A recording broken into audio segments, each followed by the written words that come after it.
everybody, welcome back to Brailsford's Rides. Today we're going to discuss the Project Foxbody and everything that's great with it, everything that's wrong with it. The first thing that's good is the price. I got it for a really good deal, and the car is running. It was running, but it was running hot. The owner didn't know if it had a head gasket rupture, and I think I dismissed that and rebuilt the cooling system, and it seems to be running fine. A couple of things. It's an auto car. Initially I thought it was an AOD because of the 5-speed 5.0. However, after going under the car, informed by a fellow YouTuber, he said it looks like a C5. So C5 is something that we can build into a powerhouse transmission, and I think that's something that we're going to do in the future. Change out the valve body and a couple other things. So as you see right there, auto car. The thing we're still having issues with right now is the idle. The idle is hunting. It won't stay steady at idle. And the problem is the car will stall out if I let it just sit there and I don't give it just a little bit of gas. So I've been giving it gas and taking it around, still driving it and putting some miles on it. And but I do have a throttle body rebuild kit in my house that we're going to use to revamp the car. Another issue this thing has is I do not have an 8.8 rear end. I have the 7.5, so that's a pretty weak rear axle, and one day I will definitely want to swap that out to an 8.8. I just don't know when that's going to be. If you look in here, I have a nice Pioneer sound system that doesn't work. The guy said when he wired it up, started having some kind of problem, and so I'm gonna have to take that out. I have to take it out and kind of inspect it and see what's going on there, and hopefully I can get a stereo going in this car. I'm imagining speakers are still here, so hopefully they work. If not, we'll get some cheap Boss speakers from Walmart or something. We'll throw those in just to have some music. One of the positive sides of this car is the interior. For the most part, the seats are in very good shape. The back and the passenger, the driver's seat has a crack right down the middle of the seat itself and the back, so I've had to address that. There's some minor trim pieces missing, like below the dash right here, missing the cover that goes and covers up the bottom of the steering column. I do like the fact that I still have the retro gauges. That's kind of very time classic. I think that's a very cool touch. The carpet was changed out to like a grayish blue. It looks like gray. So what I'm going to do is we're definitely going to take a carpet cleaner at it and see what we can get up and like see how clean we can make it look. That'll probably be a cool little episode, seeing if we can restore the carpet. The side trim is in pretty good shape. It could probably just use some Armor All original protector, and that would take care of a lot of that. And then just a little bit of dirt marks right here. But I like the fact that everything in here is electric. It all works. The windows all work. The top right there, it works. Maybe you need a new little cover here. It's cracked. And we're gonna get some new OPR gauge or switch covers off of American Muscle. The heater works, and I've been told the AC works. It's not charged, so there's either a leak or there's probably a leak. So I'm gonna see if we can charge it up, make it work. If I have to charge it every year, I'd be okay with that as long as I had AC. But we're gonna check that out here too. We have electric trunk release, electric gas caps. And I don't know if this is normal, but it seems like the dash is raised up a little bit because you can see the screws that are holding this plate in. And I actually like this these grid lines on the dash plate. I think it looks pretty good, and it's very clean. I mean, it's very clean in here for the most part for how it sat with the back window missing for a long time. I'm definitely happy with the state of this car. So my car is supposed to have cruise control, and it works if I hold it on and then I hit the set button, but I gotta hold the set button, so it's not setting. So there's got to be some switch or something somewhere that's burnt out, or something that's got to get replaced, and we'll have to figure out what that is, because I'd love to have cruise control on here. Bad thing about having the C5 in here is that when I'm driving about 70 miles an hour, I'm sitting at about 3,000 RPM, so it's pretty high, so I'm sure I'm burning through gas like crazy. The exterior paint's in really good shape on this car. I mean, it's in great shape. It was painted by the previous owner. It was an amateur job, but they did pretty good. There is some imperfections where the previous owner, obviously, it was a kid driving it. He tagged something right there, and then over here, a little bit of scratch. I tried to use some compound on it, couldn't really get it out.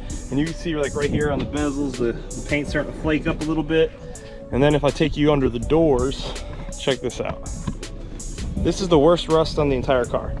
I'm missing the interior pockets right here for this inside doors. But down here, this little trim piece right here, there's rust. So we'll probably grind that off, use some POR on it, and you know, kind of just refresh it to protect it. Oh, and everybody say hi to the newest Railswords rider. This is Hayden. He's my newest little buddy. That's right.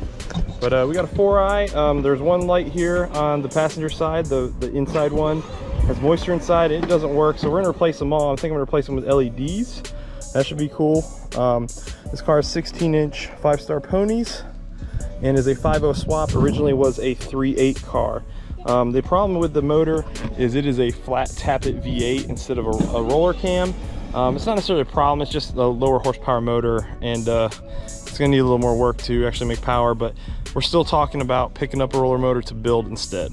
If you look here at the fuel door, it obviously tagged something, or he ripped the, possibly ripped the a pump out, who knows, but there's a scratch there, and you see more paint starting to flake up under the lights, and some bubbling below the lights. But from the distance, you know, we'll call it a 10-foot car because it looks pretty good at 10 feet. So the other thing to talk about is it does have the Flowmaster tailpipes, as you can see. You should be able to see. I can't get low enough. I can't get low enough because I'm holding little man. But it's Flowmaster tailpipes, but you can see they're corroded. So either they need polishing or I need to replace them. And it still has all 4 cats. So I really want to do away with the cats and kind of see what this thing sounds like. I do have a surprise in the trunk. So we just opened the trunk. I've got 2 Flowmaster Super 10s I picked up off of Marketplace for 40 bucks. And I got some straight pipe to delete 2 of the cats. I might have to look at the other cat, which I believe is right against the intake manifold, and I'll just have to see what goes into taking that out. But the top works great, and the tonneau cover looks great. It's in great shape. It could still be cleaned a little bit better, but I mean, it looks really good on the car. I'm in the shadow right now, so you don't get to see as much as well. One thing I do want to do is change out the LX front clip. I'll change out the LX front clip and put on, there's a 0304 Terminator Cobra front bumper for these 4Eyes. And they look amazing. And I really want to get it with the Cobra fog lights down below. I like the Foxbody. You like the Foxbody? Yeah. Me too. Yeah, because I want to get it down below because it'll look really good. We did go for a ride. Oh, why you think it's in the Foxbody? Pick you up in the Foxbody? Yeah. This is my motorcycle. It's your motorcycle? Okay. It goes 18 miles. It says on this sign. That's just number 18.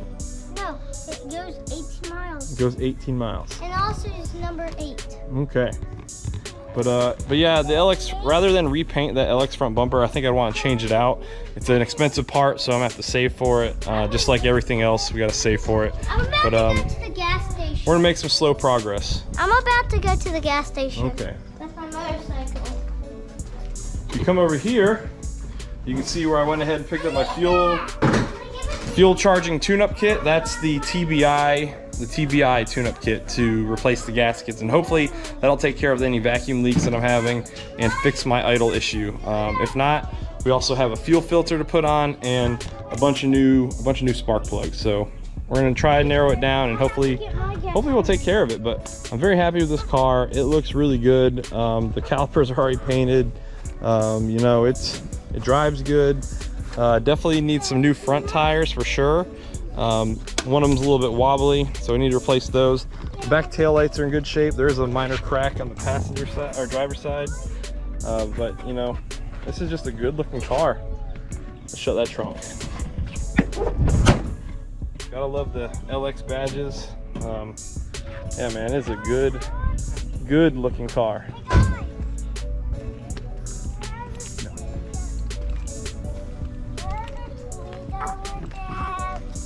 Let me know what you guys want to know about it. Comment down below, and we'll go ahead and make sure we feature that. Thanks. All right, guys, we're back at it. I had to stop for a second because I was holding the baby and I couldn't pop the hood. So we're gonna go ahead and check out the motor real quick. That's the last thing to show you guys. We kind of talked about it a little bit. Boom. Okay. Ooh, look at these. Yeah, there's some imperfections in the paintwork, but I mean, you can't see it unless you're like right on it, honestly. this is what appears to be an 85 Thunderbird motor. I went under below and looked at the block number, did a lot of research, and it's an 83 to 85 Thunderbird motor with the throttle body injection. So it only has a single outlet for the air cleaner. I've already deleted the smog system, and we've upgraded the cooling system to a 3-pass radiator, higher flow pump, lower cooler thermostat housing, or sorry, cooler thermostat, and this thing runs great. It stays cool, and haven't had an issue with that. This is my jankied up so far coolant reservoir overflow. I'm gonna mount this permanently. I got to remove this, whatever this is, some sort of, I'm sure, switch or sensor. I'm gonna take that down and relocate it below. This car, you can tell, man, it's still got all the old wirings for other engines in here. So this thing is, it's been around a few times. So it can't, like I said, it came as a 3.8, and this has been upgraded to a 5.0. And it's connected to that C5 that we talked about. But yeah, that pretty much sums up my Fox, guys. If you have any questions about it, please just ask me, and I'd love to answer them. I'm still learning everything about it. It's a slow process. We're knocking things out one thing after the other. I do have my new charging kit, as we saw over there, to take care of the surging problem I'm having at idle. So we'll take care of that, we'll install that kit, and then we'll also change out the fuel filter and plugs, and hopefully that will make this thing run a lot smoother and just run better in general. I haven't even pulled the plugs yet to kind of see what they look like. But that's going to do it for today's video, guys. Please don't forget to click that thumbs up button and smash that subscribe button if you're not part of our channel. We got nothing but fun things ahead between the Foxbody and the Boss, and I think you guys are really going to enjoy it. But that's going to do it for today. We'll see you guys next time on Brailsford's Rides. Take care.